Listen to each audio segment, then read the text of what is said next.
Now, I should say that IGS technologies are all homegrown. So we're the inventors, we're the owners, and most importantly, we're the applicator.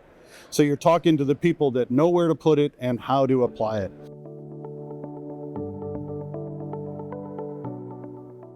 My name's Larry Emch. I'm responsible for the thermal efficiency group at IGS.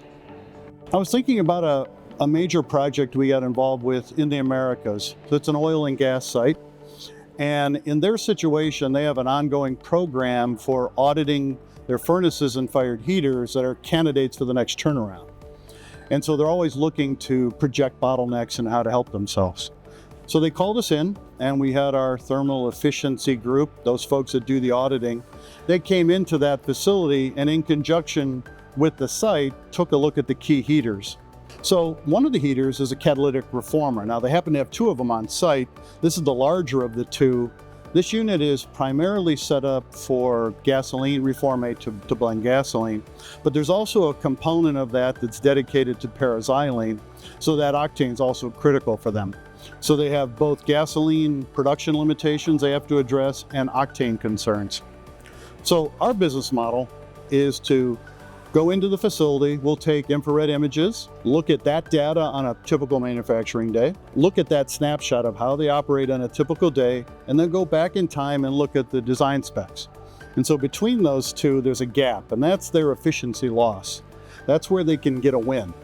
So our responsibility, identify that gap, and then go to the IGS menu of technologies and go through that menu and decide where we can have the best win for them from their efficiency standpoint. Now, I should say that IGS technologies are all homegrown. So these are our own technologies, so we're the inventors, we're the owners, and most importantly, we're the applicator. So you're talking to the people that know where to put it and how to apply it. So that's a great tool for the customer. They get a full picture. So what do? We go back to them with this gap, we overlay the menu of technologies, and then give them a return on investment. We give them payback calculations. We give them all the things they need to understand how we can help them. Now in this particular case, the scale on the radiant tube was significant. So they had real heat absorption, severity problems, meaning they just weren't getting the throughput. So that in itself identified a win for them. We also looked at the convection section. So we're looking at the entire heater. And so our recommendation included convection section cleaning because it hadn't been done in decades.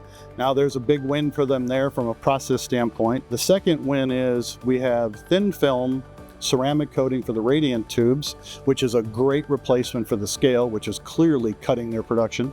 And then we have a high emissivity ceramic for all the refractory surfaces. So now you've got three scopes that fold in together. And in this case, it gave them a 13.5% production increase. So they got their production increase of 7,000 barrels a day. They got their convection section back to essentially design. So all the way around, it's a win. In the justification process, they actually went back with us and we revalidated fuel savings. So just in case they couldn't take advantage of the production increase, they had some hydraulic limitations, whatever it is, they had that as a default. And even that payback was a year. So no matter what, they were going to have their money back in a year in the most conservative estimation, and quite a bit less than that with what their real plan was, which was to increase their throughput. So again, a great audit.